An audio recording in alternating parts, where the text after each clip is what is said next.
What up? It's LadiPoe all the way from Lagos, Nigeria. You're watching The Journey. Maven. It ain't easy to be the man, you know. Shit. Yeah. Me and all Tim's in the back of the Ultima.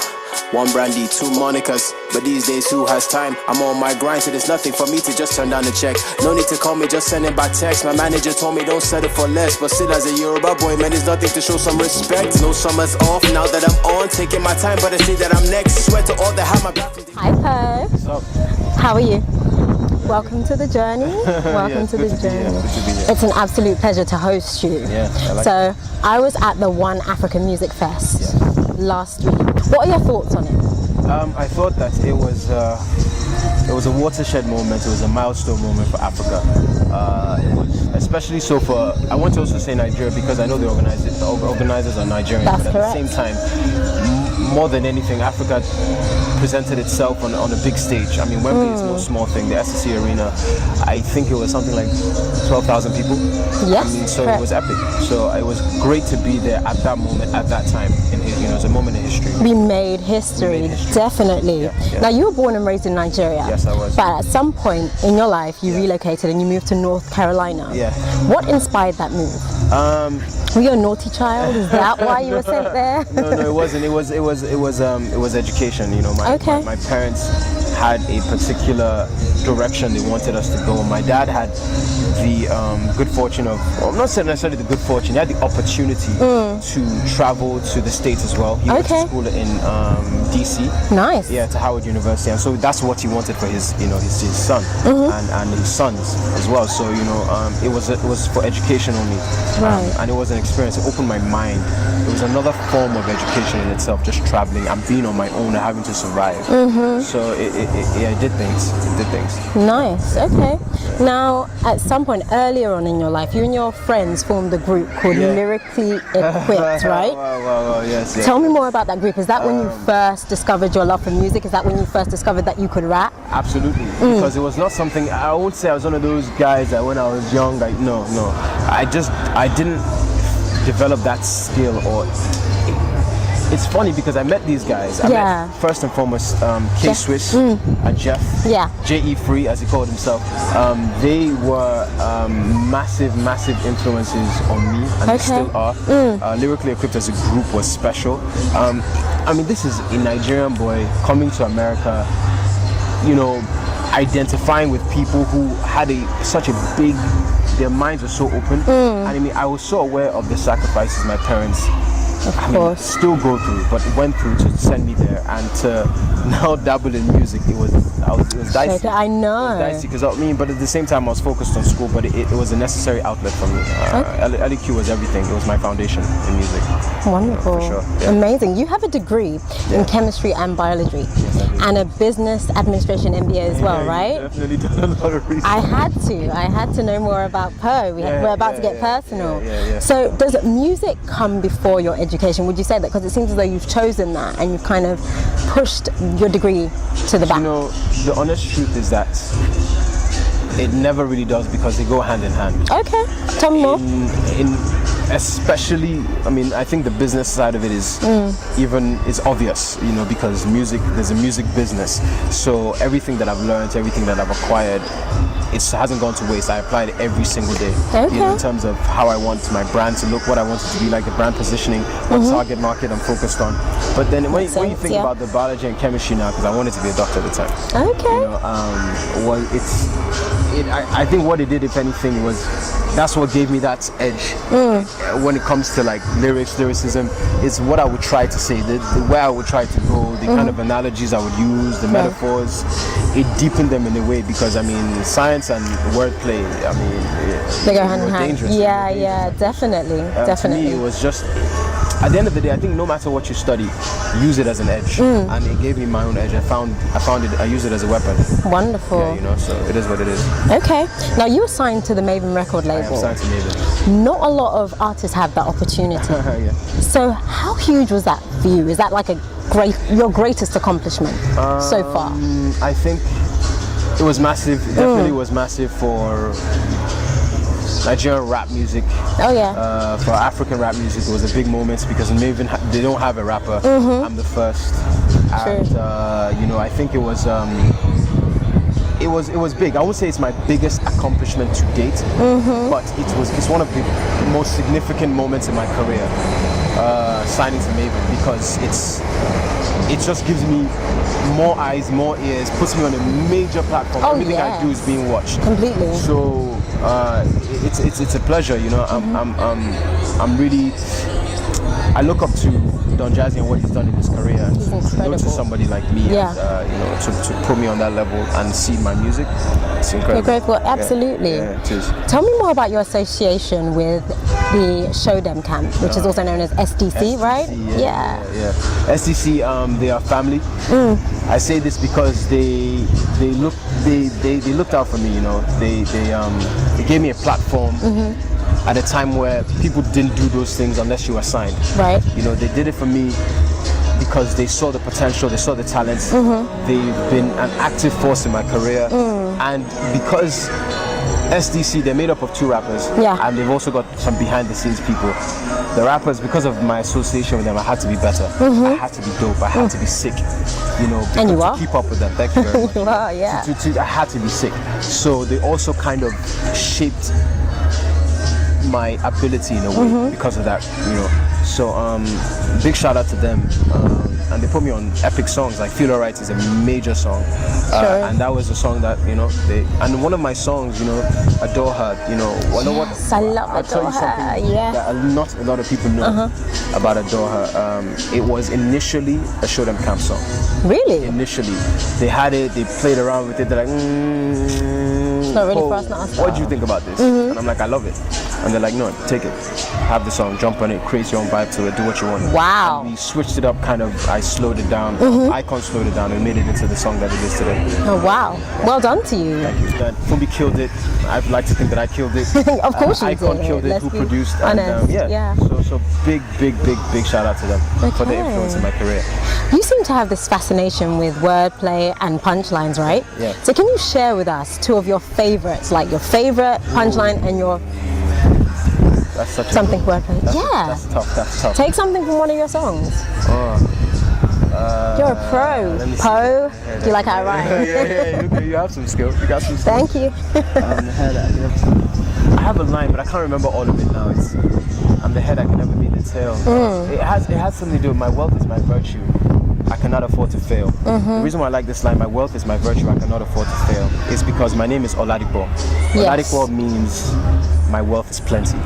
So for me to say my name is my virtue, I cannot afford to fail, it's like my wealth is plenty. Even though I'm wealthy, I cannot afford to fail. That's cool. That's I an really express, like that. Yeah, so to me, that has a deeper meaning, and I like that line because of that.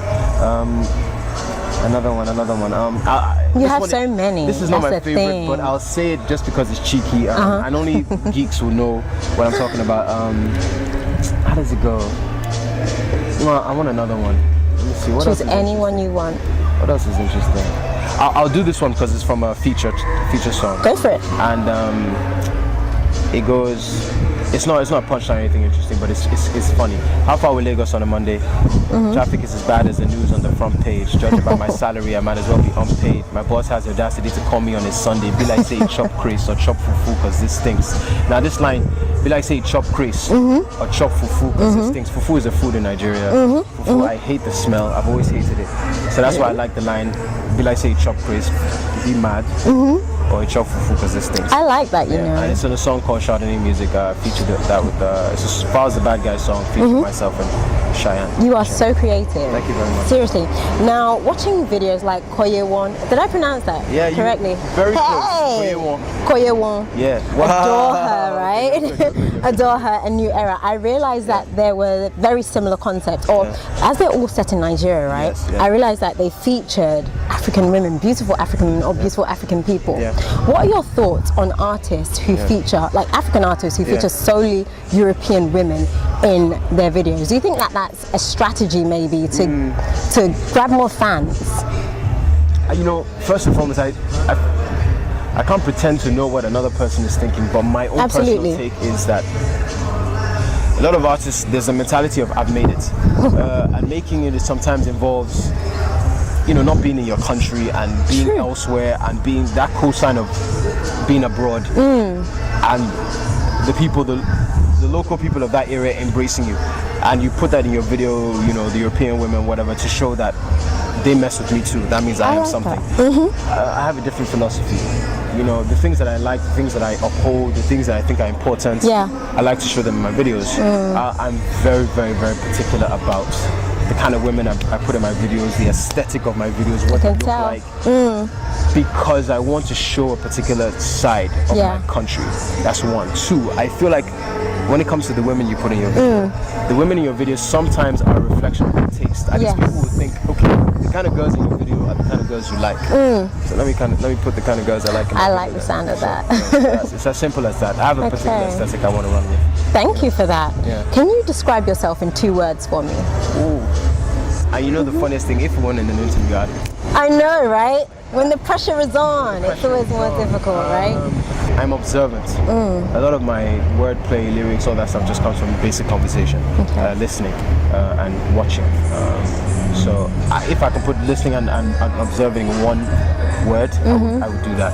I am creative, intelligent. There are so many. Handsome. Jeez, I like these words. I like these words that you're using. I don't know if I could.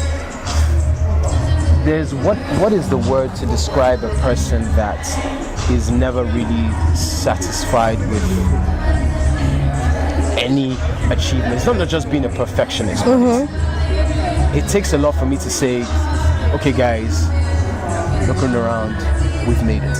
Right. I don't think that will ever come, and it's this insatiable desire to achieve and push not just myself, but what I believe in, my country, my culture. Yeah, I don't know what word that is. Ambitious? Is it ambitious, maybe? Ambitious. Possibly. I bet I'll find another word when we leave here, but I'll stick with ambitious. I am ambitious, yeah. Okay. What was the inspiration behind writing Man Already? I really like that track, by the way. Man Already, I like that song a lot. Man Already is my first single on Maven Records. I needed to say something that was important to me at the time, and it was simple. It was this point I have reached is significant. Right. However, I have been dope for a while. Yes, you have. I have been the man already. This is not new. If you feel like you've just discovered Poe now, that's not the case. So it was the people that have known me before to say something like, Poe has been the man already. And to say, anybody who's new, to say, okay, this guy's been doing it for a while. You're late to the party, we saved you a seat, welcome, but I've been the man. It was very important for me to make that as my very first single. I needed to make a statement, and I think I made it. You definitely did. Yes, most definitely. Yeah. Tell me what has been the lowest point in your career? I've definitely had a lot of lows, you know. There's always a conflict, you know. I studied, I did what I had to do. And you do debate, is this what I really should be doing? You know, there's a side of me that wants to say something. Yeah. I want to express myself. I want to achieve. I want to be known, be seen.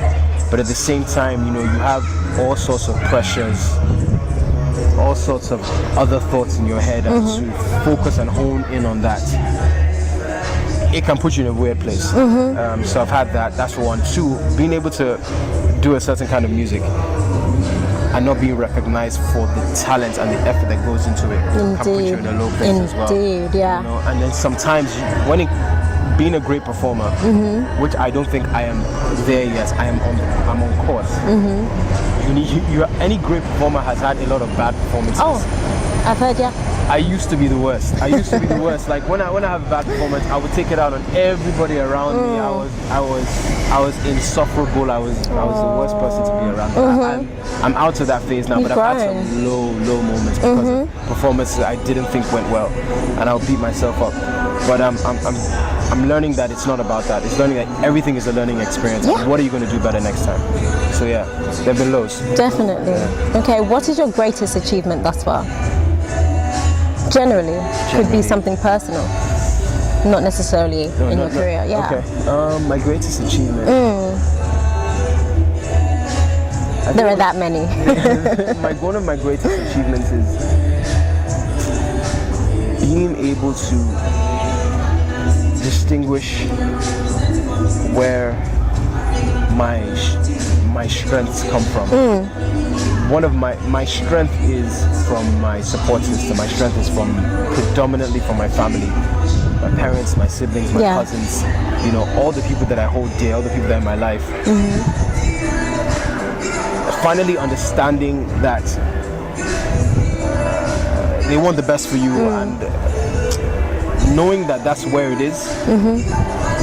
It's not necessarily a big achievement, but it was an epiphany almost, and it has led to greater discoveries. That is one of the reasons why I want to identify that, because it's led to other things. In terms of achievements, like you said, there's a lot to list. I can't dwell on that. That is the source of a lot of them, so let me mention that. Poe, thank you so much for your time. It's been a pleasure. I've loved hosting you. You're you're a phenomenal artist. I absolutely adore you. Thank you so much. Completely. And I have a little something for you to say thank you for being on the show, for joining me, for your time as well. Congratulations on all your successes thus far, and I can't wait to see what the future holds. Higher still, we're going to go higher. So I appreciate being here. It's been a pleasure. Thank you so much for your time. Thank you. It ain't easy to be the man, you know. Shit. Yeah. Me and all Tim's in the back of the Ultima. One brandy, two monikers. But these days, who has time? I'm on my grind, so there's nothing for me to just turn down the check. No need to call me, just send it by text. My manager told me don't settle for less. But still, as a Yoruba boy, man, there's nothing to show some respect. No summers off now that I'm